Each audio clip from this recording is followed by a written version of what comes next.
Tudo bem? Boa noite a todos. Boa noite, muito obrigada pela sua disponibilidade de estar aqui nessa palestra com a gente, tá bom? Eu vou fazer a apresentação do seu currículo, tá bom, para o pessoal? E aí a gente já começa a palestra. Tá bom, muito obrigada.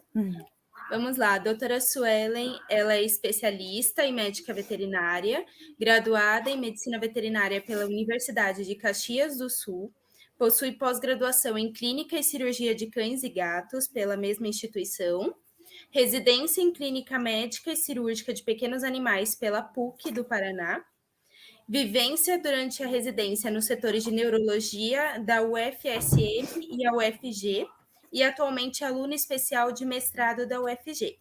Esqueci alguma coisa, doutora? É isso aí. Ok, então pode começar a sua palestra, tá bom? À vontade. Show. É só compartilhar os slides. Tá bom.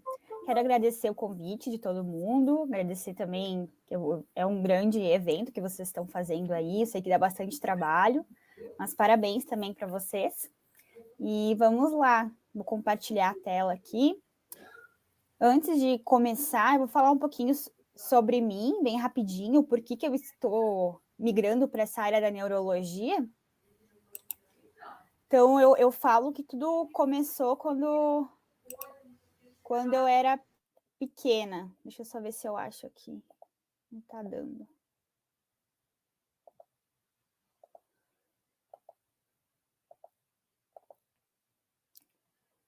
Que estranho. Aqui, agora foi. Foi? Foi sim, doutora. Eu vou compartilhar aqui já. Tá, beleza. Eu já converso. Tá passando? Só para confirmar. A gente não viu passar nenhum aqui. E agora? Não, ainda não. Não? Tá, então eu vou tentar colocar em outro Agora modo de foi. apresentação. Agora passou. Tá, vou tentar de novo. Não. Que estranho. Tá, eu vou tentar entrar em modo de leitura. Agora a gente viu passar. Certinho. Tá, beleza. Então tá. Então vamos lá. Então, eu concluí a residência não faz muito tempo, vai fazer 2 semanas, e desde então, já faz um tempinho que eu estou pensando em ir nessa área da neurologia, e para fazer um mestrado, e seguir trabalhando com esse setor, né? Eu falo sempre que essa minha vontade de seguir na área da neurologia começou sempre desde quando eu era pequena. Quando eu tinha 4 anos, eu tive uma crise epilética, então convulsiva, né? Eu fiquei durante ali uns 14 anos indo em neurologistas, fazendo eletroencefalografia, tomava anticonvulsivos, sempre, né, naquele acompanhamento a cada 6 meses, e eu sempre perguntava, assim, para os meus pais o porquê que eu estava indo naquele lugar, não queria entender, né, bem, e sempre fui, assim, curiosa para saber o porquê que eu estava lá e o porquê que tinha acontecido aquilo comigo. Daí, com o tempo, a gente descobriu que foi um quadro febril que eu tive, né? Depois passou um tempo, entrei na veterinária, daí eu comecei a escolher algumas áreas, até que eu fui cair fazendo estágio com um neurologista aqui da minha cidade. Agora, atualmente, eu estou em Caxias do Sul, no Rio Grande do Sul. E aí que foi desenrolando, fui para residência, fiz a vivência. Também uma coisa, eu sou monitora do Neuromind, que é junto com a Raquel Cantarella. E estamos aí. Gosto sempre de falar para vocês o que a neurologia, ela que me escolheu. Então, é uma coisa bem maluca. Mas então, vamos lá. Vamos começar, então, falar sobre a palestra. Então, a palestra vai ser sobre as principais afecções de meninges em cães. Então, sempre quando a gente vai tratar qualquer tema da neurologia ou qualquer outra área, a gente tem que saber muito bem a anatomia. Então, não adianta a gente querer pular direto para o diagnóstico, vamos fazer exame, vamos tratar, sem saber a anatomia, o lugar de cada região e fazer a neurolocalização adequada para, assim, identificar que doença que é. Então, aqui a gente tem o encéfalo, tem várias divisões na literatura, mas eu vou querer que vocês se atentem a essas divisões aqui, que é o que eu vou falar no decorrer da palestra, tá? Então, a primeira aqui em cima, nessa região, é o tálamo cortical. Tem outras estruturas aqui no meio, mas precisam saber que é a tálamo cortical. Cerebelo e tronco encefálico. Tálamo cortical, vocês vão ver em alguns lugares que vai ter também escrito como prosencéfalo. É a mesma coisa, tá? Então, mas aonde que ficam as meninges, né? Então, tudo que recobre em cima do tálamo córtex, o cerebelo, o tronco encefálico e assim a medula espinhal, são as meninges. Existem, então, 3 camadas de meninges. Como aqui no desenho vocês podem ver. A parte mais interna, onde tem aqui encéfalo e a medula, tem a pia mater. A do meio, a aracnoide, e a mais externa, a dura mater. Então, a função delas, basicamente, é proteção. Então, a gente tem as estruturas bem nobres ali, que é o encéfalo e a medula, né? E elas, se não tivesse essas meninges, a gente vai ver que tem também o líquor, né? Os espaços, elas iriam estar direto na parte óssea. Então, imagina se a gente balançasse, a cabeça já está batendo. Enfim, ela serve para proteção. Cada uma ela é composto por um tipo de tecido. Então, a mais externa, que é a dura mater, é um tecido conjuntivo, ela é mais densa. Então, ela vai ter a parte externa, que vai estar em contato com o osso, e a parte mais interna. A aracnoide, que é a camada do meio, ela é um pouco mais serosa. Ela recebe esse nome porque, se vocês forem ver ela, né, com o microscópio, ela vai ter várias teias, parecendo teias de aranha. E a pia mater, que é a camada mais interna, ela é bem vascularizada, ela tem contato direto ali com o encéfalo. O encéfalo ele vai ter aquelas ondinhas, né, que são os giros, ela vai seguir isso, e ela é a parte mais profunda, a parte mais interna. Também, como eu comentei anteriormente, ela vai cobrir tanto o encéfalo quanto a medula espinhal. Então, aqui tem um outro desenho para vocês verem, né, ilustrando a medula espinhal. Então, a parte mais interna da medula espinhal, a pia mater, a aracnoide e a dura mater. Tem outras estruturas, né? Então, o espaço que tem entre a aracnoide e a pia mater é onde a gente vai coletar o líquor cérebro-espinhal. Então, vai ter várias doenças que eu vou falar para vocês, ou até outras que alguns colegas podem ter falado em outras palestras, que eles comentaram no exame do líquor. Então, o líquor, ele é um líquido que banha, né, toda essa parte do encéfalo, da medula espinhal, também serve para a parte de proteção ali, e ele fica nesse espacinho ali. Então, a gente vai coletar tanto do forame magno, que é bem aqui atrás da cabeça, como lá no final, lá nas vértebras L5, L6, e vai poder coletar ali o líquor, né? E também tem um outro espaço, que é o espaço epidural, que vocês provavelmente já ouviram falar, se vocês já tiveram alguma matéria de anestesia, né, de anestésio, que é o espacinho entre a dura mater e o canal vertebral, que seria aqui no desenho esse espacinho em preto, né? Então, a última camada e o espaço. Esse espaço aqui é onde é feita a anestesia epidural. Então tá, então agora vocês já sabem um pouco sobre a anatomia, né? A fisiologia, que ela serve à proteção. Uma coisa que vocês vão ver, que é muito importante, o animal que tiver alguma afecção na meninge, ele vai sentir muita dor. Então, existem 3 estruturas na neurologia que causam muita dor. Uma delas é as meninges, que eu comentei, as raízes nervosas e osso. Então, qualquer lesão em qualquer uma desses 3 locais causa muita dor, muita dor. Então, às vezes, a gente vai ter um paciente que vai ter uma dor muito grande cervical, né? E vai fazer o exame neurológico lá, não vai ter nenhum déficit proprioceptivo. Então, isso é bem característico de lesão em meninge. Mas pode acontecer de ter alterações proprioceptivas e o animal ter acometimento do encéfalo, da medula, daí não vai ser só a meninge, né? Então, como assim, né? Como assim mais que um local? Então, pode acontecer, a gente sabe, então, que tudo que termina com it é inflamação. Então, aqui eu trouxe algumas definições para vocês. A encefalite, uma inflamação no encéfalo. Meningite, inflamação nas meninges. Mielite, inflamação na medula espinhal. Então, vocês podem encontrar várias doenças que têm um caráter de meningoencefalite, onde vai ter uma inflamação na meninge e no encéfalo, uma meningomielite, que é uma inflamação na meninge e na medula espinhal, uma meningoencefalomielite, que é uma inflamação nesses 3 locais. Então, vai depender muito do que é que está causando aquela alteração, aquela inflamação, e o local para a gente ter as alterações clínicas, né? Então, a meningite em si, a inflamação nas meninges, ela pode ser causada por infecções, né, inflamações, por agentes patogênicos e por traumas, que é o mais comum, né?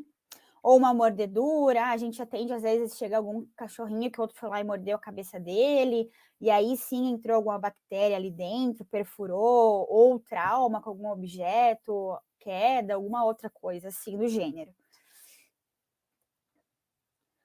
Então, assim, dentro dessas doenças, a gente pode separar elas como causadas por, que eu comentei, por algum trauma, né? De origem não infecciosa ou infecciosa. Então, inicialmente, eu vou começar falando para vocês das afecções de meningites não infecciosas. Então, a gente tem a meningite responsiva ao corticoide, ou vocês podem estar também encontrando em livros ou na literatura a meningite arterite responsiva ao corticoide. Então, são os 2 nomes que vocês podem encontrar aí. Ela é uma doença imunomediada. O que quer dizer isso? Então, é uma doença que o próprio organismo meio que está contra ele mesmo, em palavra assim mais leiga.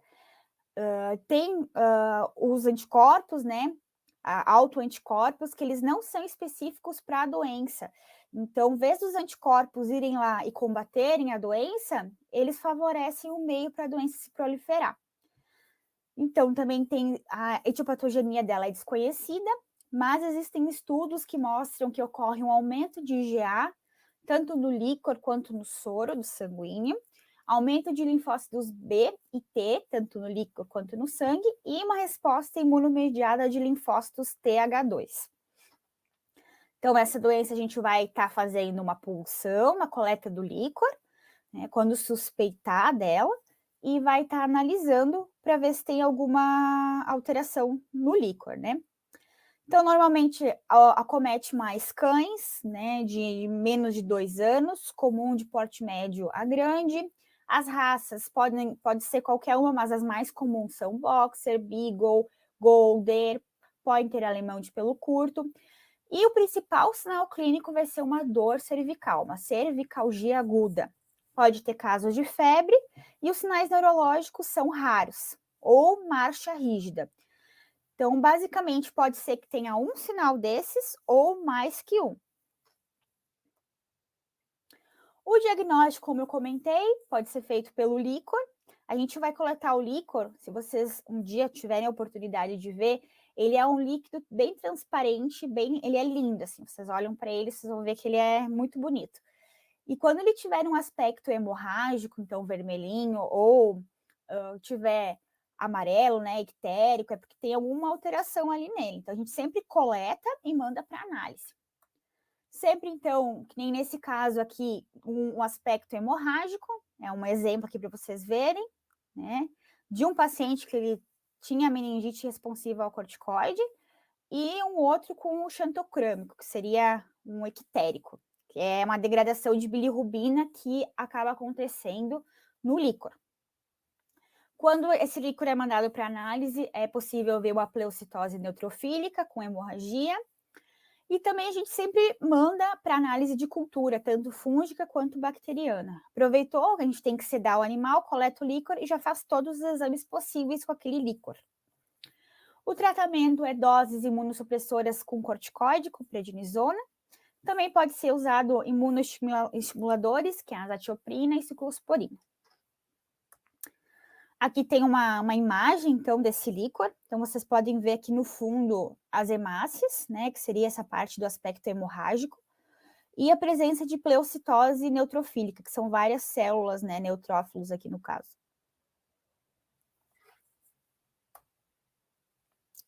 Ainda dentro, então, das causas não infecciosas, a gente vai entrar numas que são, assim, as mais comuns entre as não infecciosas, que seriam as meningoencefalites não infecciosas, o que seria, ó, meningo, então a gente pega a meninge e o encéfalo. Também pode acometer a medula espinhal. Então, aqui nesse slide não tá, esse nome é um pouco mais raro, mas pode acometer. Em alguns artigos, vocês vão encontrar o nome de imunomediada ou meningoencefalite de origem ou etiologia desconhecida. Daí tem aqui também alguns artigos para vocês verem. É o mesmo nome, é a mesma coisa, tá?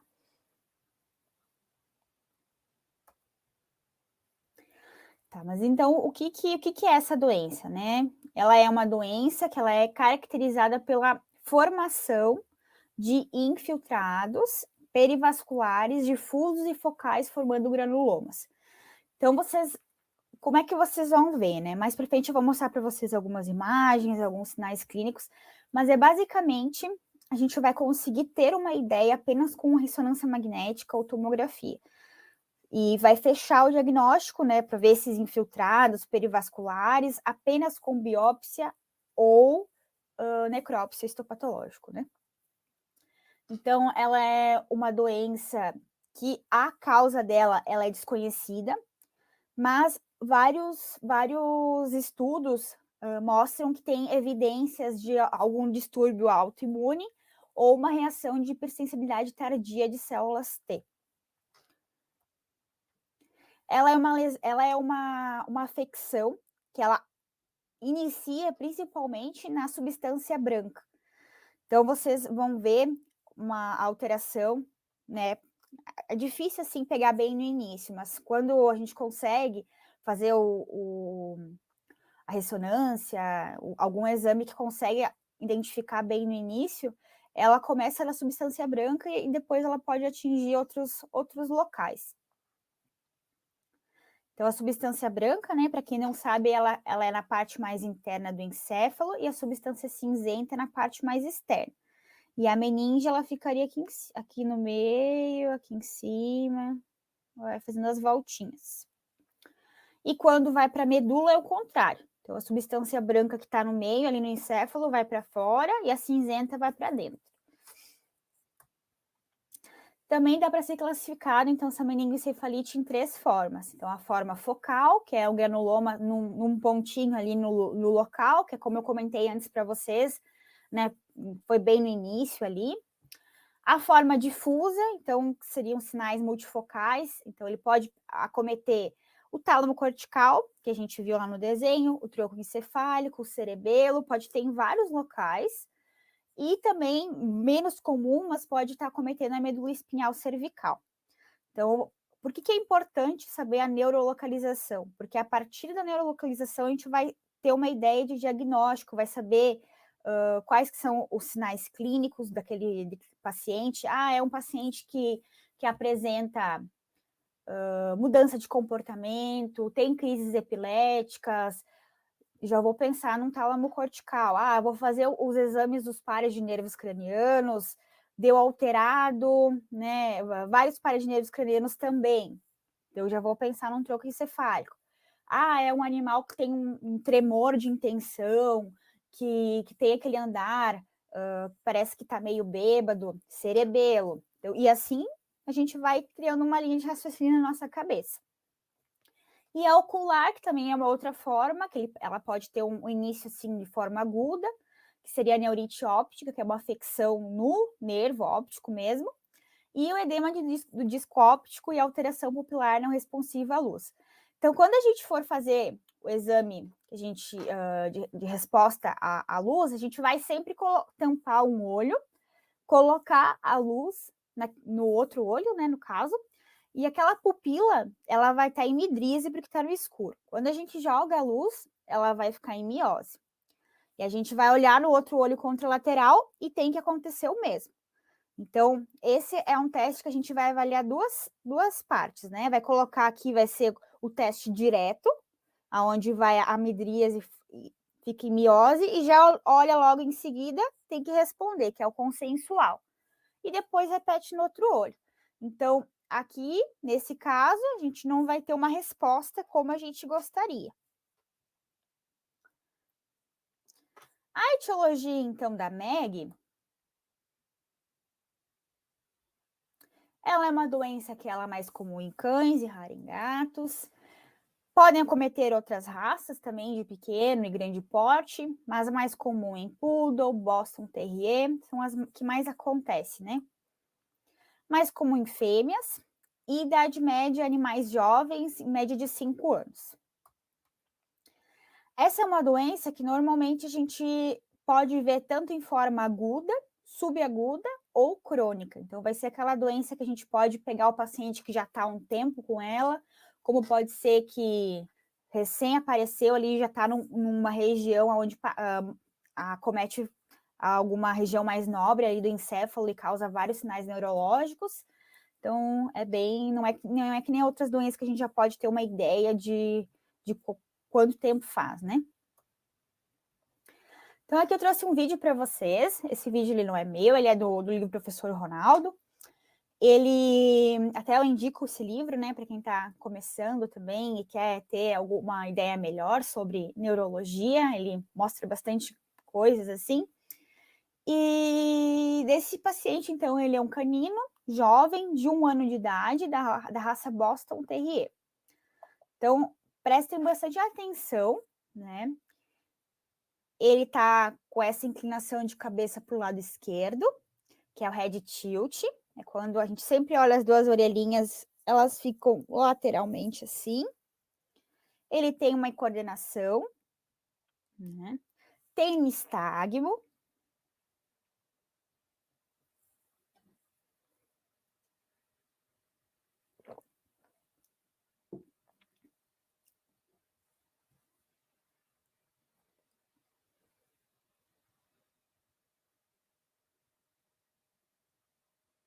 Ó, reflexo palpebral do lado esquerdo tá diminuído.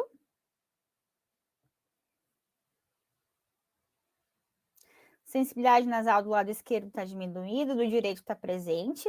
Ó, como ele responde, e outro lado ele não responde.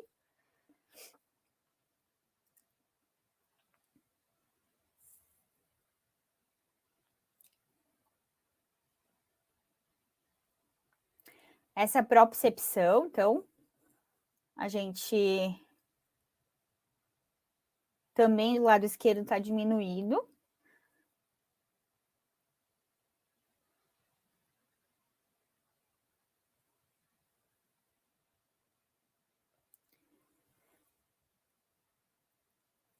Tá? O lado esquerdo está diminuído.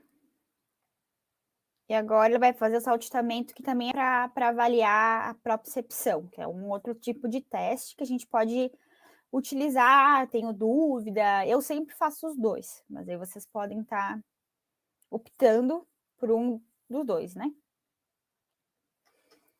Então, a gente viu que ele era um paciente que tem, né, síndrome vestibular, que é essa parte de inclinação de cabeça, só que a gente não sabia se ela era central, se ela era periférica, né? Nesse caso, ele tem a propriocepção, com déficit proprioceptivo, para o mesmo lado que está inclinando a cabeça.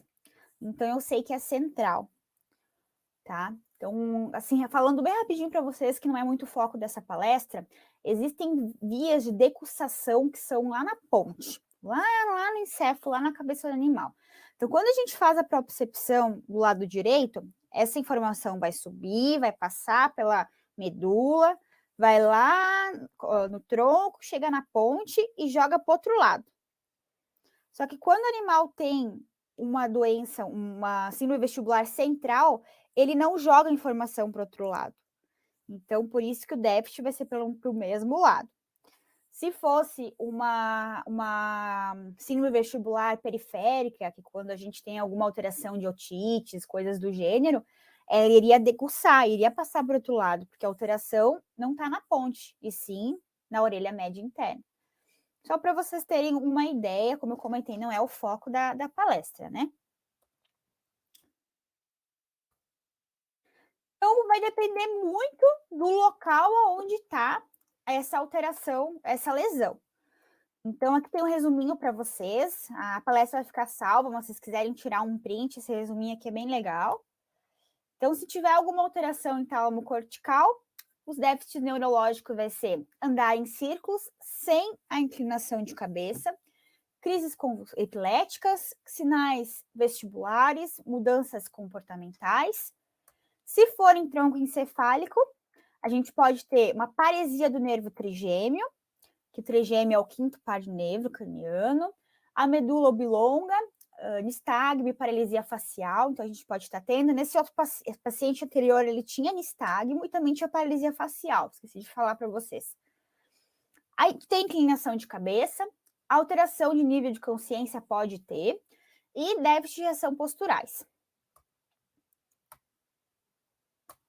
E no cerebelo, pode ter, então, tremor de cabeça de todo o corpo, ataxia cerebelar, que é aquela ataxia que eu comentei para vocês, que é aquele andar de bêbado, né? Tremor intencional, hipermetria, então ele vai dar um passo bem maior do que o normal, né? Déficit de resposta à ameaça. Então, a gente pode atender um paciente do qual ele vai ter bem certinho, assim, pontualmente, essas alterações, ou essas, ou como pode estar tudo misturado. Então, pode ser alterações focais ou multifocais.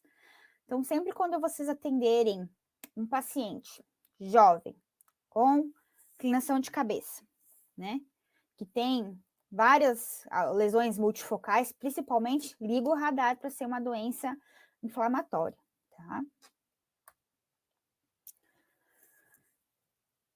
Então, como eu comentei, pode ter inclinação de cabeça, paralisia do quinto par, do sétimo par, que é o facial, crises convulsivas, andar em círculo, dor cervical, ataxia. Essa dor, ela vai ser mais severa quando ela atinge as meninges, tá? Podem ter, então, a forma focal e tende a progredir lentamente. Quando inicia a focal, ela começa a aumentar lentamente. Então, aquele vídeo daquele pacientinho anterior ali, ele tinha, então, essa síndrome vestibular central, ele tinha meningoencefalite granulomatosa, nos exames, então, que foram realizados, apareceu, então, que ele tinha uma afecção rostral na medula, causando, então, essa paralisia do nervo facial e a vestibulopatia. Como eu comentei antes, só para frisar aqui, é menos comum, mas pode acontecer, então, uma meningoencefalomielite ou uma meningoencefalite, onde acomete, então, a parte mais cervical do animal, ou uma neurite óptica, que isso é bem menos comum, mas pode acontecer. O diagnóstico para essa doença, então, sinais vão ser focais ou multifocais. O líquor, quando for coletado e analisado, pode ter uma pleocitose leve a severa. Pleocitose, então, para quem não sabe, é a presença de várias células. Pode ter uma elevação de proteína. E o ideal, então, anti-morte, né, é a tomografia ou a ressonância. Ressonância é padrão ouro, né? Mas o único exame que vai fechar o diagnóstico dessa doença é a biópsia ou a necrópsia. Então, aqui é um trabalho para mostrar para vocês, né? É um trabalho onde foi feito, analisado, então, em 11 animais, a ressonância magnética. Eles tinham, são casos de encefalomielite, meningoencefalomielite granulomatosa. Então, aqui vocês podem ver que é tanto a meninge, o encéfalo e a medula que foi classificada, englobada nesse estudo aqui. Ele é um estudo um pouco antigo, mas ainda é bastante utilizado, Que vocês podem ver a imagem, então, da tomografia aqui com uma alteração bem grande, né? Nessa parte aqui. E outra mais em tronco encefálico, até comprimindo um pouco as estruturas aqui em cima. Então, a gente tem que sempre ficar de olho também na pressão intracraniana, né? Desses pacientes. Então, a gente sabe que dentro da nossa calota craniana, dos animais, da nossa, existe um espaço, né? Que até a doutrina de Monrekelly que fala desse espaço. Tem um espaço que é um tamanho para o encéfalo, um tanto para o encéfalo, um tanto para o líquor, um tanto para o sangue. E quando tem alguma coisa lá que não é para estar lá, acaba ocupando um espaço que seria dessas estruturas, né? O encéfalo, ele compensa um tanto, mas pode ser que passe dessa compensação dele. Daí gera um aumento da pressão intracraniana. Tá? Daí isso vai ocorrer várias alterações que são bem importantes para os nossos pacientes. Por isso que a gente sempre tem que avaliar essa parte da pressão intracraniana. Aqui também é um outro artigo que eu me baseei para fazer a apresentação para vocês, que ele é um dos mais atuais também. É essa parte de diagnóstico, prognóstico e tratamento da meningoencefalomielite, de origem desconhecida, né? Ele é de 2019. E nesse artigo ele comenta, então, da parte dos tratamentos. Então, o tratamento mais indicado nesses casos é o corticoide. Então, a gente vai começar de 2 a 4 miligramas uma vez por dia. As alternativas, quando é um caso mais severo, né, que só corticoide não está resolvendo, a gente pode estar entrando com imunomoduladores, que são as ciclosporinas, a tioprina. Sempre monitorar os hemogramas e com os bioquímicos, como é que está a função dos leucócitos, né? E a citarabina, que está sendo muito utilizada, ela é um quimioterápico. Então, sempre a gente vai ter que fazer esse acompanhamento com os hemogramas e os bioquímicos, né? E fazer essa medicação, então, de 3 em 3 semanas, com o monitoramento do hemograma. Tem também um estudo que mostra o prognóstico da utilização de cada uma desse tratamento. O que mais teve, assim, um resultado, o melhor resultado foi a azatioprina e a prednisona, que deu uma sobrevida de 1.834 dias. Mas os outros também não foram ruins, né? O que mais, assim, teve menos sobrevida foi a utilização apenas do corticoide. Então, eu quero passar esse caso para vocês aqui do Boni.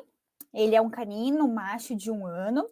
Ele teve, então, um início agudo de inclinação de cabeça do lado direito, um andar compulsivo. Então, a gente já pode ver, então, ali, ó, andar compulsivo, né? O que é o andar compulsivo? É tálamo cortical. Inclinação de cabeça, né? Tem uma dor intensa área cervical, tinha aumento da pique. Após 1 hora do início dos sinais clínicos, começou com convulsão, com crise epilética convulsiva. Reação à ameaça ausente do lado direito e do lado esquerdo. Sensibilidade nasal ausente dos 2 lados. E líquor normal.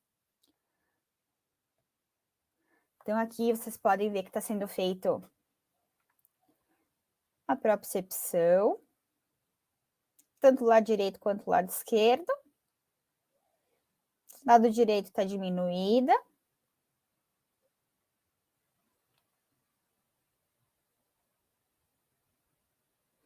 Vocês podem ver que ele tem essa inclinação de cabeça, né? Ó, o lado direito está bem diminuído o saltitamento também.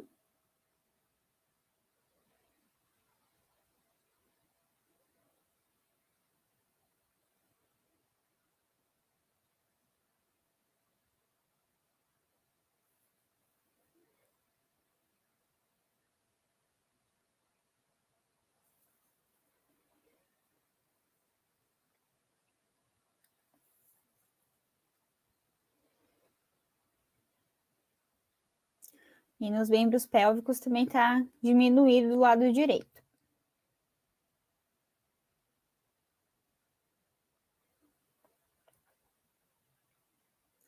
Aqui eu coloquei esse slide por causa do caso do Boni, né? Então, eu comentei para vocês bastante sobre o aumento da PIC, né?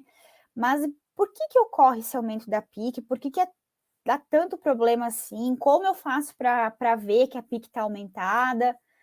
Vocês devem ter ficado com essas dúvidas na cabeça, e eu, pelo menos, durante a minha graduação, eu não entendia isso muito bem. Então, eu fiz aqui um esqueminha para vocês se elucidarem um pouco. Então, assim, a gente pode sempre pensar que a pressão, ela é dividida da cabeça para cima do pescoço para cima e do pescoço para baixo. Tá, mas como assim? Então, do pescoço para baixo, existe um sistema que regula a pressão. Existem barroreceptores lá no coração, aonde, conforme vai descendo o sangue, né, nos vasos, eles vão pensando, vão ativando o sistema parasimpático lá no hipotálamo, vão ativando o sistema simpático, e isso vai equilibrando a pressão. Enquanto lá na cabeça tem um outro sistema, que é esse daqui que está aqui na imagem. É um sistema de troca de gases, então troca de alguns elementos, né? Então vai ter troca de CO2 e de hidrogênio. Ah, o cérebro precisa de mais vasodilatação, eu preciso vasodilatar, né? Porque está com muita pressão, preciso vasodilatar, a pressão está muito alta. Ele vai liberar mais CO2 e hidrogênio. Ah, ele precisa de uma vasoconstrição, vai liberar mais oxigênio. E assim ele vai fazendo, independente do corpo, tá? Independente do corpo, o encéfalo vai lá fazendo a sua pressãozinha e o corpo fazendo a dela.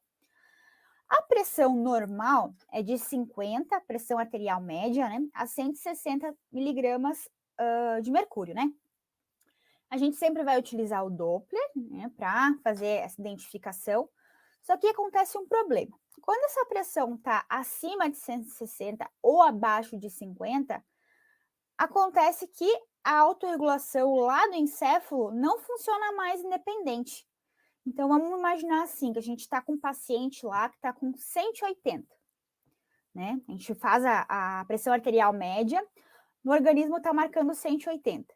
Quer dizer que lá no encéfalo também está marcando 180. Não sei se vocês entenderam. Então, imagina só, no organismo, na parte sistêmica, a pressão está muito alta, lá no encéfalo também. Então, começa a ter esse aumento de pressão intracraniana, começa a ter degradação dos neurônios lá em cima, daí pode ter uma série de outros problemas. Como que eu vou avaliar esse aumento da pressão intracraniana? Então, se vocês notarem todos os filmes que tem até o Grey's Anatomy, qualquer filme que tem médico, o médico já vai lá com a sua lanterninha, já coloca, né, e já olha, a primeira coisa que chegou o paciente, já olha a pupila. Então, isso é uma coisa que deve ser mudada para os médicos veterinários, tem que ser começado a ser feito na rotina, ver a pressão do paciente e ver o padrão pupilar. Então, aqui a gente pode ter uma ideia de prognóstico conforme a pupila do paciente. Então, se o animal chegar em anisocoria, né, nisso pode ser num paciente com alteração de meninge, né, inflamatória, que eu comentei antes, como até um trauma crânioencefálico. Então, a gente tem um prognóstico bom, reservado, com anisocoria, que é uma pupila grande e uma outra pequenininha. Miose é um aumento da PIC importante, mas é um prognóstico reservado. E a midríase bilateral, que é um prognóstico muito ruim. Então, isso a gente pode estar utilizando na nossa rotina. Então, aquele paciente que eu mostrei anteriormente, o Boni, ele estava com aumento da PIC, mas era com anisocoria, tá? Aumento leve da PIC. Aqui está a imagem dele, para vocês verem. Então, aqui é uma imagem de ressonância magnética, tá? Então, existem várias sequências de ressonância magnética. Essa aqui é uma sequência de T2. A T2 ela é uma sequência onde a gente consegue ver se tem alguma massa, ela produz um hipersinal, que é essa parte mais branca aqui na imagem. O flare, ele vai tirar tudo que é líquido, então quando for fazer a imagem, ele vai tirar o líquor, então vocês podem estar vendo que a meninge, ela fica mais branquinha. E o hipersinal bem exposto, então quando tem uma inflamação ou alguma alteração, vai ficar bem branco, bem com hipersinal. E a contrastada, que ficou melhor ainda aqui, né, nesse caso, que vocês podem ver bem direitinho aqui a presença da massa. Tá? Mas, novamente, a gente só vai saber com certeza o que é com a biópsia ou o histopatológico. Então, o Boni chegou, ele passou por internação. Aqui vocês podem ver que ele estava... Ele oscilava de andar compulsivo para sonolência. Foi entrado com protocolo de prednisona e citarabina, ele ficou internado. E após as medicações, no mesmo dia, olha como ele já está diferente. Já não está mais com as alterações neurológicas que ele tinha antes, não está mais com andar compulsivo, ele está responsivo ao ambiente. E um dia após a internação e as medicações... Opa.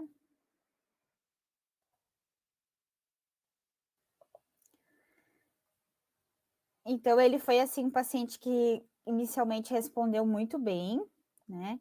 Mas é uma doença que a gente tem que sempre falar para os tutores que é grave, né? Que não tem uma cura, que a gente pode dar um cuidado paliativo para ele.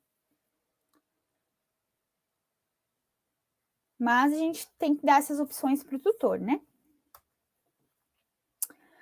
Então, como eu comentei, na biópsia e na necrópsia, a gente vai ver infiltrados perivasculares, podendo ter no encéfalo ou na medula espinhal.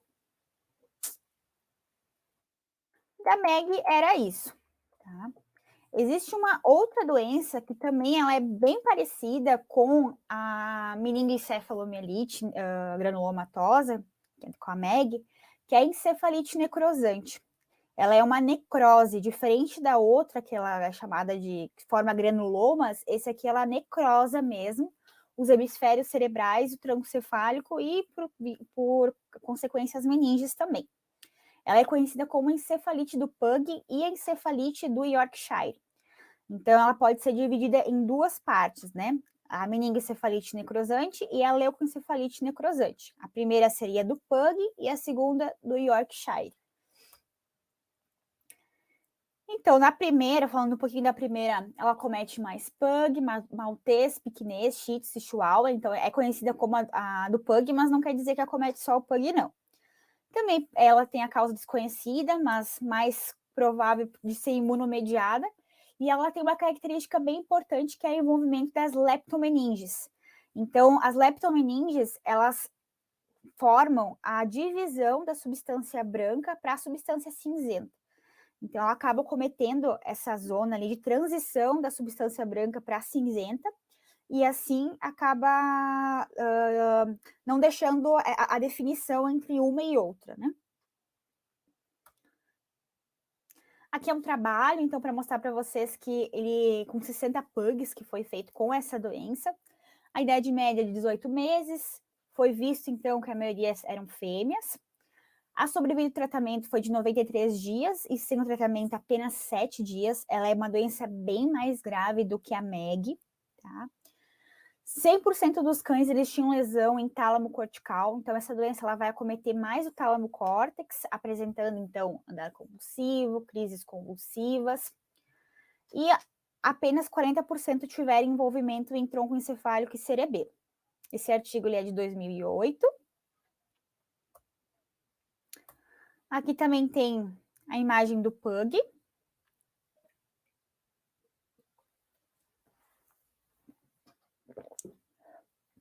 Vocês podem ver que ele está andando em círculos para o lado esquerdo.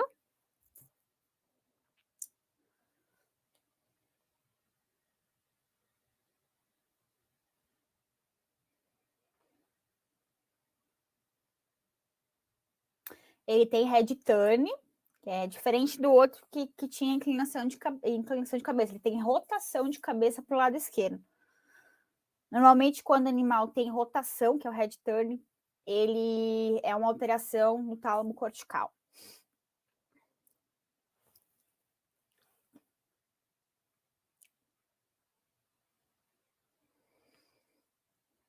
Então, ele fazia a rotação para o lado esquerdo e tinha a ausência da resposta ameaça do lado direito. Sensibilidade nasal também reduzida do lado direito.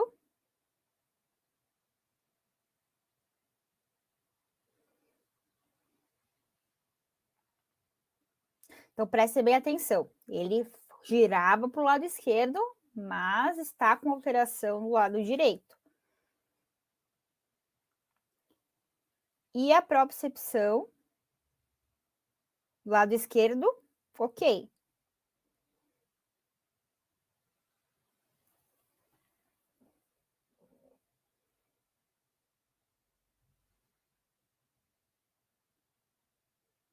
Lado direito está diminuído.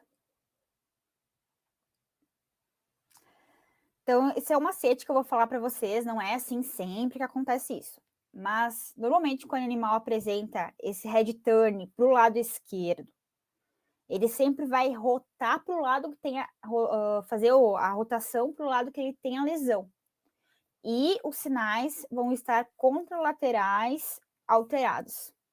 Que foi o caso aqui. Ele girava para o lado esquerdo e os sinais de déficit proprioceptivo, resposta ameaça e sensibilidade nasal, lado direito que estava com essa alteração. Em contrapartida, a leucoencefalite necrosante, então, acomete mais os Yorkshires, mas também pode acometer maltês, shih tzu, bulldog e francês. A diferença é que essa aqui ela tem menos envolvimento comum das leptomeninges, tá? É uma alteração que acomete mais tronco encefálico e substância branca do cérebro, e os sinais clínicos são bem similares, tá? São bem similares à anterior, só que ela vai ter um acometimento maior de tronco encefálico em vez de tálamo córtex e de leptomeninges, conforme a outra. Então, esse aqui foi um paciente que eu atendi. Está passando.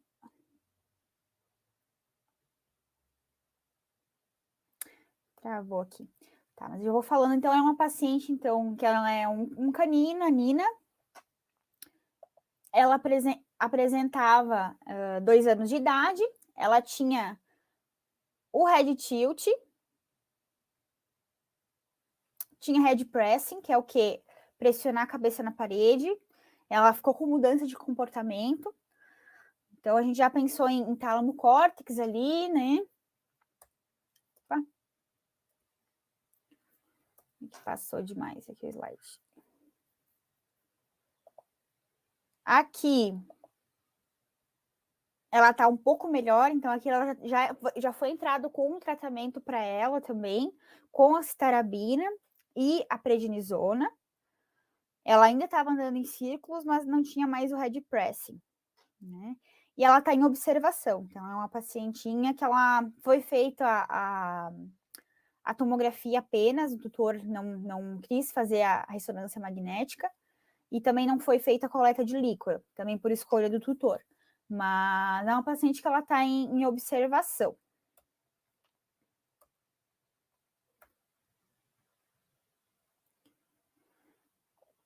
Essa outra pacientinha aqui, ela é da Raquel, ela acabou me cedendo o vídeo. Ela é a Bela York, fêmea de 3 anos. Vocês podem ver que ela tem muitos rolamentos, ela tem sinais multifocais, então foi feita a avaliação neurológica, ela tinha tanto sinal de tálamo córtex quanto de tronco encefálico. Um head tilt bem grave ali, então ela não conseguia nem parar de pé. Né? E um animal jovem, né? 3 anos.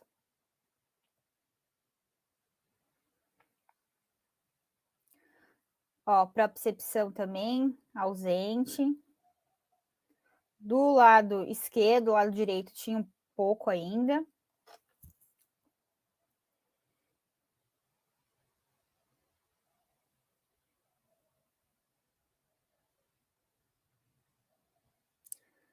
Também do lado esquerdo alterada a resposta à ameaça. Então, tinha sinais bem multifocais ali, né? Foi introduzido o tratamento com o quimioterápico, a citarabina e a prednisona. E 48 horas após, ela não tá 100%, mas ela já conseguia ficar em pé, sem, sem ter esses rolamentos, né?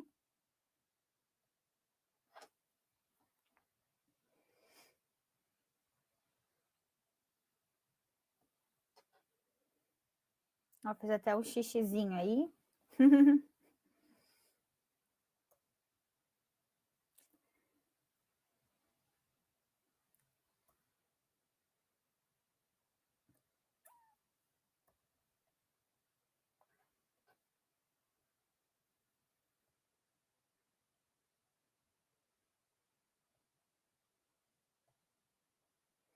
Tá? E aqui, 2 semanas após o tratamento com a quimioterapia.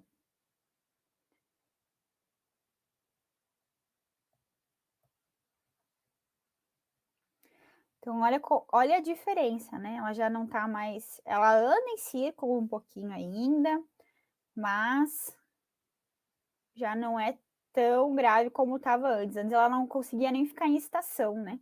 Ficava rolando. Mas, novamente, eu friso para vocês, é uma doença grave, é uma doença que é comum, tá? Não é uma coisa, assim, rara na rotina clínica de vocês. E que o tutor tem que ficar ciente que o prognóstico, assim, não é tão favorável como as outras doenças, né? Essa leucoencefalite do York e a outra do Pug são um prognóstico pior do que a MEG. Então, elas acontecem, a do Pug, né? Ela acontece em média de 1 a 5 anos de idade, mais em fêmeas, e a dos Yorks, a idade média é de 4 a 5 anos. Sinais clínicos de ambas vai depender do local, como na outra anterior, pode apresentar convulsão, andar em círculos, alteração de comportamento, cegueira, tronco encefálico, inclinação de cabeça, sonolência, alteração do par de nervo facial, que é o 7º par. Diagnóstico igual da MEG, a gente vai coletar, vai ver, né, essas alterações. Na tomografia e na ressonância a gente vai ver uma alteração diferente, mas nenhum deles confirma o diagnóstico, apenas a biópsia ou a necrópsia. Então, aqui tem uma imagem de ressonância magnética de meningoencefalite necrosante, né? Então, vocês podem ver aqui em T1, que também é uma sequência que eu comentei antes, que em T1 como é que acontece? Tudo que é líquido, em T1 vai ficar hipointenso, vai ficar escuro, como eu estou apontando aqui para vocês. As meninges, elas vão aparecer um pouquinho mais clara, e a massa encefálica, ela parece um cinzinha meio claro. Então, a gente já pode dando uma ideia aqui, olhando, opa, aqui já está um hipossinal, está um pouco mais escuro, né? Vamos fazer em outro tipo de sequência. Aqui, essa sequência, ela é em flare. Essa sequência em flare, o que significa? Tudo que for líquido vai ficar hiperintenso, ao contrário da T1. A T1, tudo que for líquido vai ficar escuro, hipointenso. A T2 em flare, tudo que for líquido vai ficar hiperintenso. Então, aqui no meio tem líquido, só que o líquido que fica banhando ali o encéfalo, que é o líquor, nessa sequência de flare, ele não aparece. Ele não aparece para não atrapalhar a nossa visão. Só vai ficar hiperintenso o branco quando tiver algum processo inflamatório. Então, as meninges, elas ficam mais branquinhas mesmo. Aqui dentro tem um líquido normal, né, dos ventrículos que vai estar um pouquinho mais branco. Só que aqui em cima, que é onde tem a massa encefálica, não poderia estar branco, né? Foi tirado o líquor que banha ali ao redor. Então, a gente pode estar vendo uma característica, uma alteração bem característica da meningoencefalite necrosante. Então, uma diferença que a gente pode estar vendo na ressonância da MEN e da LEM é que a MEN, ela vai ter tanto a substância branca quanto a cinzenta cometida, vai ter perda de definição. E a LEM que é necrotizante, a leucocefalite necrotizante. As lesões vão ser semelhantes, mas são lesões restritas à substância branca, áreas de necrose mais extensa. Então, essa daqui de cima vai ter umas áreas de necrose mais pontuais, que é o que eu mostrei na imagem para vocês. E a de baixo, mais extenso. O tratamento é basicamente o mesmo da MEG, então, corticoide, prednisona. Em casos que o animal apresente algum tipo de epilepsia, a utilização de fenobarbital, acitarabina como quimioterápico e imunomodeladores. Esses 2 artigos que eu trouxe aqui para vocês é da encefalite necrosante, então, para mostrar que também, utilizando a acitarabina e a ciclosporina nesse estudo em 2008, teve uma sobrevida de 117 dias, então vocês podem ver que em comparação com as outras, né, essa encefalite necrosante, ela tem um prognóstico bem menos favorável em comparação com a MEG. E essa outra, então, com uma reunião com várias raças, que essa aqui era só da Pug, né? Apresentou com lomostina e prednisona de 329 dias. Né? Então, dá menos de um ano aí. Ainda faltam estudos, então, nessas duas, da leucoencefalite necrosante e na meningoencefalite necrosante, mas a gente pensa, né, tem vários artigos que falam que mais adiante vão ser divididas também como focal, generalizada, que nem é a MEG.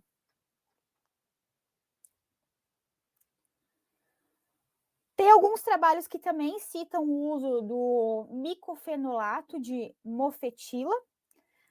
Ele é menos hepatotóxico em comparação com as outras medicações que eu já prescrevi para vocês, mas isso vai de cada clínico, né, cada neurologista que for atender, que for passar essas medicações, a sua experiência e também o que o paciente apresenta, né? Se é um paciente que já tem uma alteração hepática aí, é bem interessante entrar com esse daqui. Então, recapitulando, essas meningoencefalites não infecciosas. Então, a maior parte dessas doenças, elas se instalam em tronco encefálico, né? Mas como eu já comentei, meningoencefalites, ou meningoencefalomielites, meningoencefalomeduloespinhal. O animal chegou para vocês com inclinação de cabeça, andar em círculo, nistagmo, animal jovem, né? Tem ou uma doença multifocal em vários lugares. Já ligo alerta para vocês para doença inflamatória ou não infecciosa ou infecciosa, tá? Muito importante avaliar, então, a PIC, ver o padrão pupilar, ver se ela tem síndrome vestibular central, com nível de consciência reduzido, mais anisocoria, aumento da PIC. Então, isso que eu comentei para vocês antes. Iniciar sempre as manobras para diminuir essa PIC, então, elevação de cabeça, oxigênio, fluido, manitol, toda aquela parte para tentar diminuir a pressão intracraniana. E agora vamos para as causas infecciosas, né? Então, das meninges aí. Então, existem diversas causas infecciosas, são as bactérias, fungos, vírus, protozoários, riquéticas e parasitas. Eu vou adentrar aqui com vocês nas que mais acontecem na clínica, tá? Então, começando por bactérias. Então, aquele animal que chegou para vocês com um trauma por mordedura, alguma alteração sistêmica que pode ter ido lá para o encéfalo também, tem que ficar sempre com o radar aceso aí. Então, lá no encéfalo, a gente tem a barreira hematocefálica. É uma barreira que protege o encéfalo de qualquer micro-organismo, de qualquer alteração no sistema. É uma barreira bem protegida aí. Mas, quando ela é lesionada, como alguma infecção ou alguma inflamação, pode ocorrer o rompimento dela.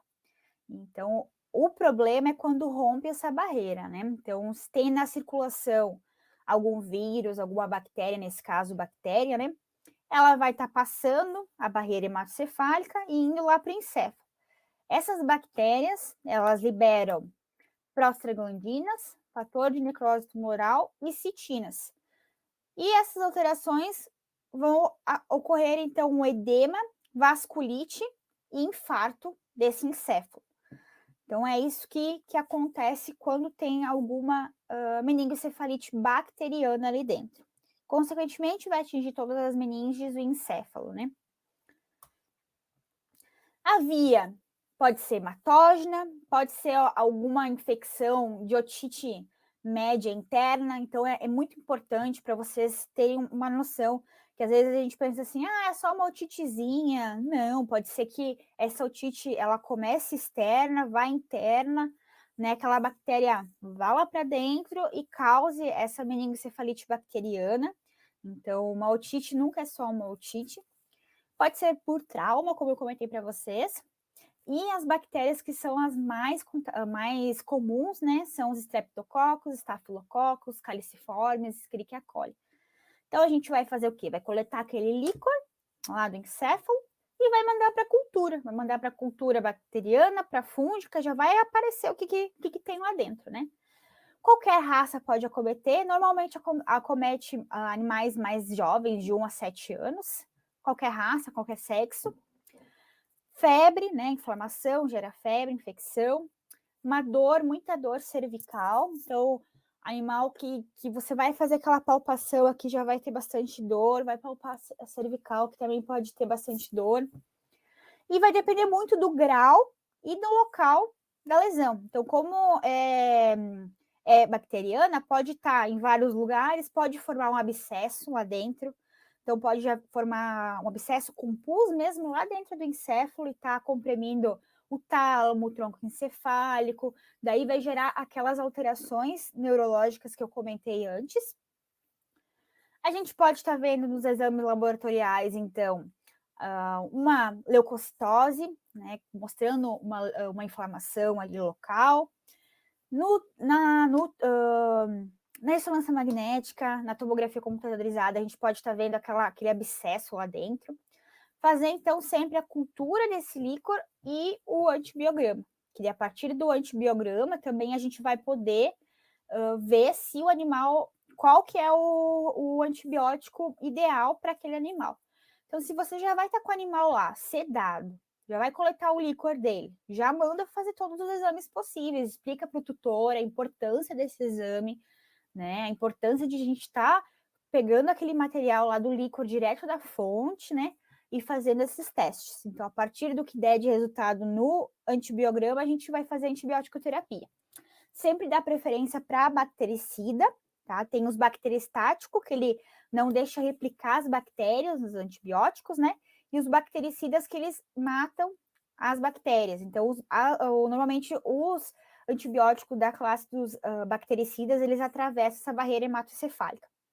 Em alguns casos, a intervenção cirúrgica é indicada para tirar aquele abscesso. Temos também a meningoencefalite fúngica, que ela normalmente ocorre por inalação de esporos fúngicas ou por via hematógena. Então, o mais comum é criptococcus, coccidiose, aspergillus, e assim vai. Então, o fungo, ele tem esse efeito aqui de massa, como aqui na imagem, ó. Então, uma alteração, normalmente a gente está acostumado em ver na pele, né, aqueles círculozinhos, mas no encéfalo ele causa essa alteração de massa. Então, segue a mesma linha de raciocínio das alterações anteriores. Vai aumentar aquela massa lá dentro, não tem espaço lá dentro, pode ser que aumente a pique, né? Vai comprimir determinados locais, a alteração vai ser conforme o local que ele vai estar comprimindo, pode ser mais que um local. Então, é basicamente a mesma linha de raciocínio. Tem evolução lenta e progressiva, mais comum em raça Cocker, mas pode acometer qualquer raça, sexo também, idade de 1 a 7 anos. Febre, mesma coisa, sinais clínicos. Também, pelo líquor, a gente pode estar fazendo a cultura fúngica, né? Tomografia, ressonância magnética, vai ver, como eu tá aqui nesse slide, essa alteração aqui, né? Bem característica do fungo mesmo. E o tratamento pode ser feito com fluconazol, que ele vai passar também essa barreira hematocefálica. Essa parte da meningocefalite fúngica é mais ou menos como o desenho anterior que eu falei da bacteriana para vocês, né? Dessa parte da barreira hematocefálica. Em alguns casos, pode ter que ser feita a intervenção cirúrgica, quando a massa, o efeito de massa, está num local viável para fazer essa cirurgia. E agora vamos estamos quase terminando aí, gente. Vamos para a viral, né? Que é uma coisa que, assim, acomete muitos animais, principalmente a sinomose, né? Também a gente tem a raiva, herpes vírus canino. Pode ter alterações neurológicas também, evolução lenta progressiva, mais comum em filhotes, adultos, também pode ter. A idade de 1 a 7 anos pode ter qualquer alteração, isso vai depender de cada uma delas, né? Mas, por exemplo, na sinomose pode ter alteração oftálmica, digestiva, cutânea, neurológica, respiratória, pode não apresentar esses sinais clínicos.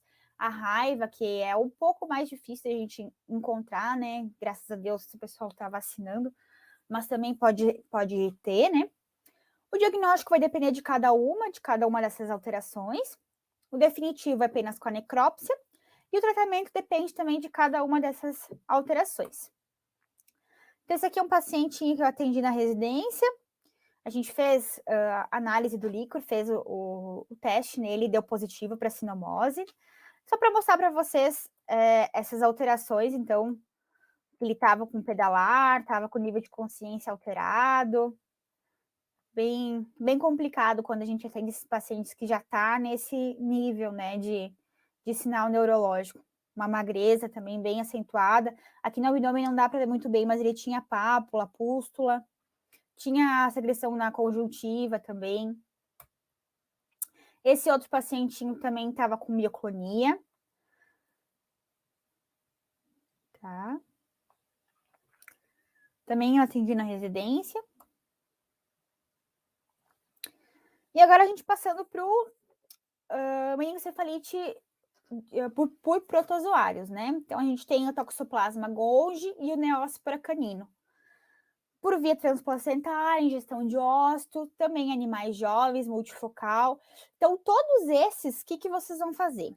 Suspeitou de alguma alteração infecciosa, de origem infecciosa ou não infecciosa, coletem o líquor, mandem para análise e peçam cultura e antibiograma bacteriano, cultura fúngica, teste para Neospora, toxo, sinomose, sabe? Façam um diferencial de todas aquelas que vocês podem encontrar, erliquiose, que eu vou falar mais para frente, e peçam. Porque os sinais clínicos, na maioria das vezes, são bem semelhantes, mas o tratamento nem sempre é o mesmo. E nesse caso aqui, o tratamento é com sulfa e trimetopina, né? Por erliquiose, então, e a rickettsia, que aqui no Rio Grande do Sul, a gente tem alguns casos de rickettsia, aí para cima eu acho que é um pouco mais difícil. Erliquiose, eu sei que aí para cima tem bastante também. Então, é uma alteração por carrapato, pode também acometer qualquer idade, raça ou sexo. Normalmente acontece uma vasculite ou hemorragia, então uma inflamação dos vasos ali do encéfalo, né? Pode ser agudo ou progressivo, sinais focais ou multifocais. Também, novamente, coletar o líquor, mandar para análise, né? Fazer essa parte de mensuração dos anticorpos. E o tratamento com doxiciclina e imidocárdio.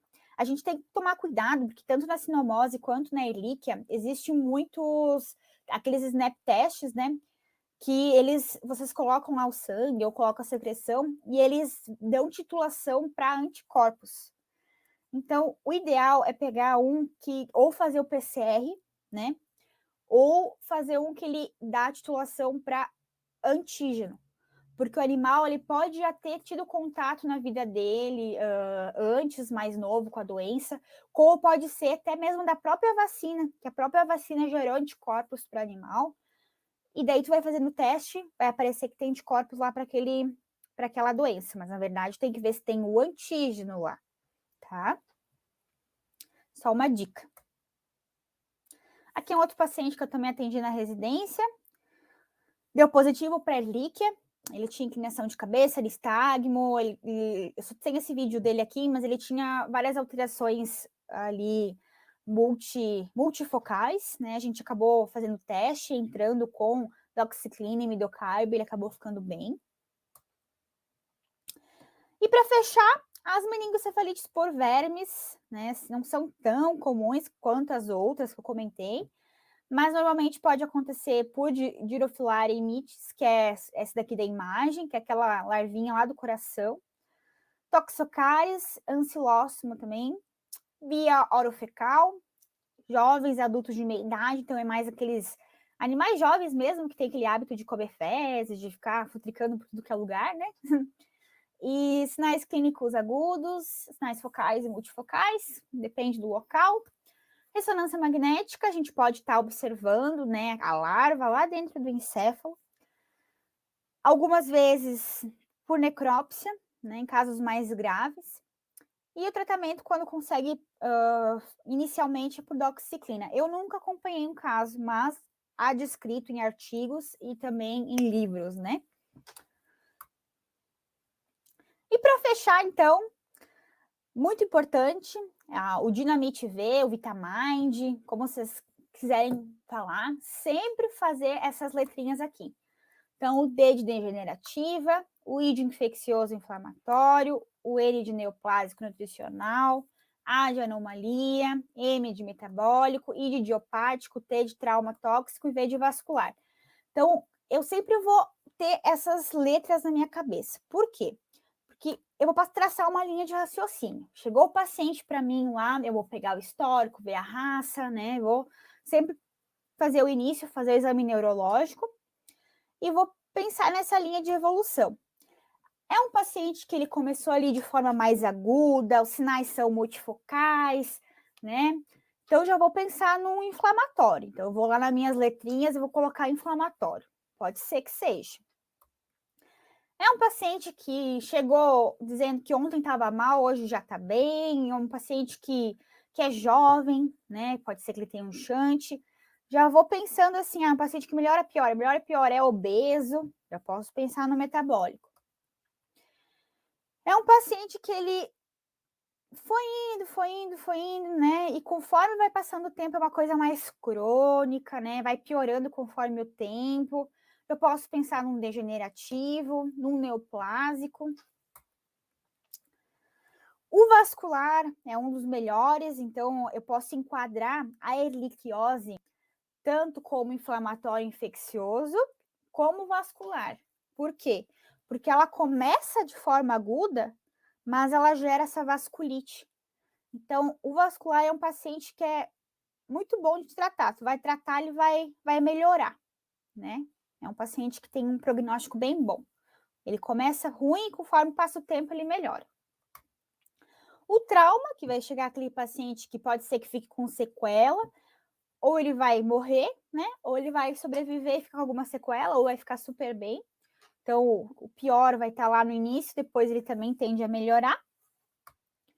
E as anomalias em gerais, né? Que o animal vai nascer com aquela alteração, e se não for feita nenhuma intervenção cirúrgica, ou enfim, ele vai continuar com aquela alteração.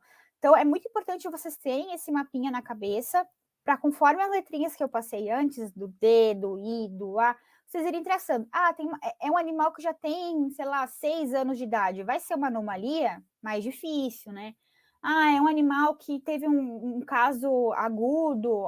Ele tem histórico de trauma. Ontem ele caiu da cama, a tutora falou. Então, a gente já começa a descartar algumas possibilidades e dar preferência para o que for, né?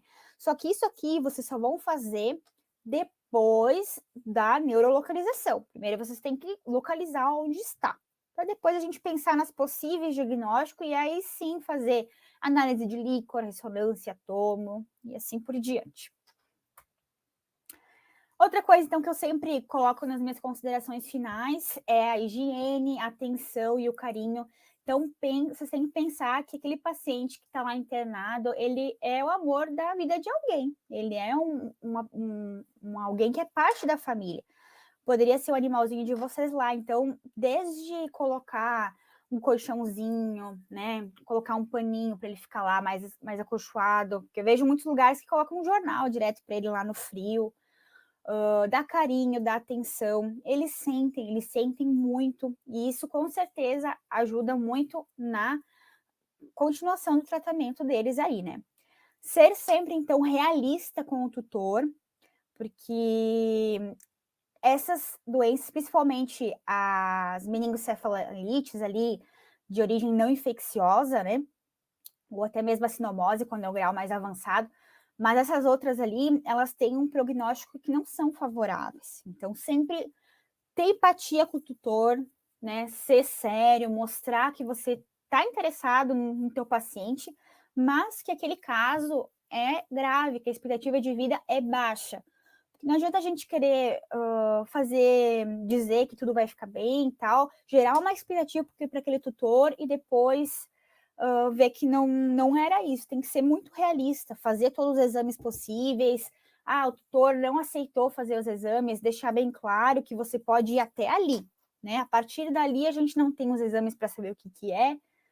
E é isso, né?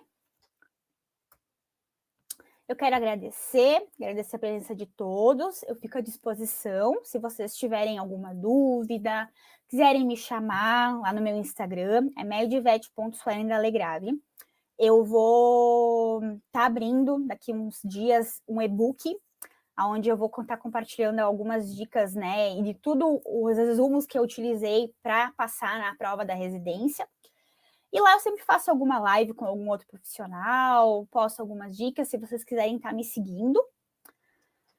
E também eu quero convidar vocês para o Neuroveterinária na Prática, que ela vai ser uma semana ali, onde vai ser juntamente com a Raquel Cantarella, que eu estou junto nessa parte de organização desse projeto delas. A gente vai estar abordando essa parte de neurologia e mentalidade na prática. Então, ele é um evento 100% gratuito. Vocês podem estar entrando tanto no meu Instagram quanto no Instagram dela, que tem um link. Vocês podem estar acessando lá para participar das aulas. E eu fico à disposição, então, agora para as perguntas. Se tiver alguma dúvida, alguma coisa, só chamar. Muito obrigada, doutora, pela palestra, foi ótima. Eu estou conseguindo ver aqui o chat, todo mundo elogiando, falando que já acompanha você no Instagram. Ai, que chique. Tá? A gente tem algumas perguntinhas, eu vou colocar elas aqui na tela, tá bom? Tá. Bom, a primeira é essa aqui. Doutora, por que usamos quimioterápico para encefalite necrosante? Então, agora sim, eu não sei te dizer exatamente como é que ele age, né? Mas foi feito vários estudos e trabalhos onde eles testaram esse medicamento nos pacientes com essa alteração e foi o medicamento mais eficaz até então, que é a citarabina, né? Esse quimioterápico em específico. Ok. A próxima pergunta é essa aqui. Se você pode, por favor, explicar novamente o que é a PIC. Tá, vou explicar. A PIC, ela é a pressão intracraniana. Então, a gente tem a pressão do nosso organismo, que ela é de 60, dos organismos dos animais, que é de 60 a 160 ali, 150, que é o normal, né? Quando a gente for aferir a pressão, vai aferir a pressão no animal, tem dois sistemas. O sistema que é do pescoço para cima, que eu falo, e do pescoço para baixo. Quando tá tudo normal, a gente vai fazer a pressão com o Doppler, né? Vai aferir a pressão. O paciente tá com pressão arterial média ali de 100. Beleza, lá no encéfalo tá acontecendo a regulação dele e no organismo tá acontecendo a regulação dele. Lá no encéfalo ocorre essa autorregulação por trocas gasosas. Então, quando a gente for aferir a pressão no organismo e tiver acima de 160, quer dizer que essa pressão de trocas gasosas lá do encéfalo não está acontecendo. Essa é uma parte da explicação. A PIC nada mais é do que lá no encéfalo tem a calota craniana, tem o encéfalo, tem os vasos, tem o líquor, né? Onde fica lá dentro. E tem uma pressão ali dentro, né? É como quando a gente pega um balão e enche ele no máximo. Quando a gente bota um pouquinho mais de ar, mais um pouco ele aguenta, né? Demais ele pode estourar. Então é uma comparação assim que eu fiz. Essa pressão tem mais ou menos 70% dessa pressão, o organismo aceita, ele compensa. Acima dessa compensação, a pressão já fica fora do normal. Então, às vezes, pode acontecer de ter alguma alteração no olho, alguma alteração assim. Eu não sei se eu consegui te explicar direito, mas é mais ou menos isso. Tem um espaço para ter as estruturas lá dentro e tem um tumor, tem um abscesso que está ocupando um espaço que não tem espaço para ele lá dentro. Então, por isso que gera esse aumento de pressão e o próprio organismo tenta compensar. Ok. Temos mais uma aqui. Doutora, enquanto o resultado da cultura e antibiograma do líquor não sai, como você procede? Já iniciamos algum tipo de tratamento? Então, quando é um paciente que algumas vezes até o tutor não quer fazer, né? Então, a gente tem o caso do tutor não querer fazer os exames, que a gente sabe que nossa realidade tem isso ainda. Como pode ser nesse caso que demora um pouco mais para acontecer. Eu, particularmente, eu já acabo entrando com algum tratamento. É um paciente que é um IORC, que tem um quadro bem característico de lesão multifocal, forma aguda, eu já acabo entrando com a asterabina. O antibiótico, às vezes eu acabo esperando, dependendo o que é. No caso, se for uma cultura fúngica, né, a gente vai ter eu não vou entrar com um antifúngico já, vou esperar a cultura. Mas quando é alguma alteração que eu suspeito de não ser infecciosa, né, que eu vou fazer os exames de sangue, vão sair mais rápido, vai estar tudo normal, daí eu já acabo entrando com a medicação quimioterápica mesmo. Ok. E a última pergunta é esta aqui. Doutora, no geral, como é o prognóstico das meningoencefalites? Então, no geral, não é um prognóstico muito bom, né? Até vocês podem ver ali, em média, depende muito de como é tratado aquele paciente, em que grau começou o tratamento, né? Mas em média ali de 1 ano, não mais que isso, é a média, né?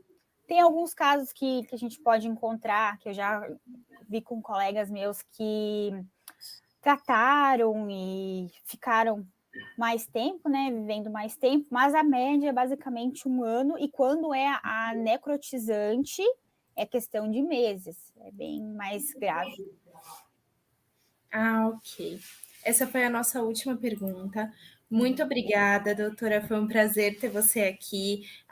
Tá cheio de elogios. A sua palestra foi ótima, todo mundo Obrigada, falando gente. aqui. Tá bom?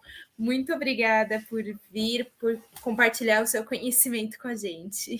Obrigada eu que agradeço vocês me chamarem, e qualquer dúvida mesmo é só mandar uma mensagem lá que a gente está à disposição.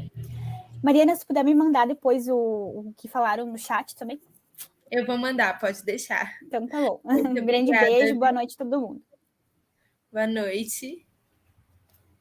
Pessoal, só para avisar, eu vou passar aqui o videozinho do patrocinador enquanto isso, para a gente poder fazer o sorteio, tá bom? Então, eu vou passar o vídeo aqui, enquanto isso o sorteio está no chat.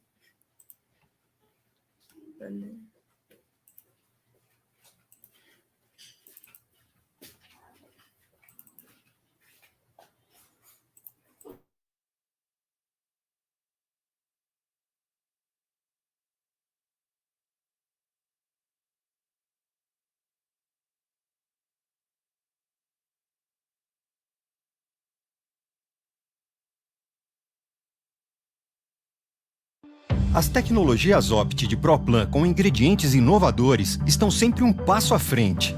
Graças ao colostro, o seu filhote terá um desenvolvimento ideal durante o crescimento.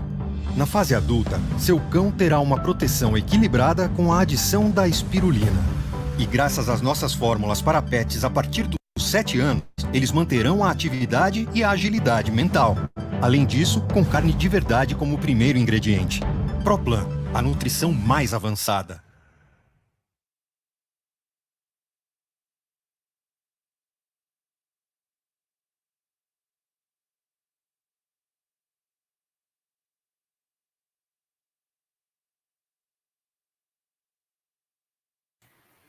Bom, pessoal, aqui acabou o sorteio, então parabéns, Hernani Augusto, Natália Chagas e Vitória Nascimento. Vocês ganharam 1 ano de assinatura à revista Clínica Veterinária. Por favor, se vocês puderem só dar um alô no Instagram aqui, aí já ajuda a gente, tá bom? Muito obrigada, gente, e até a próxima.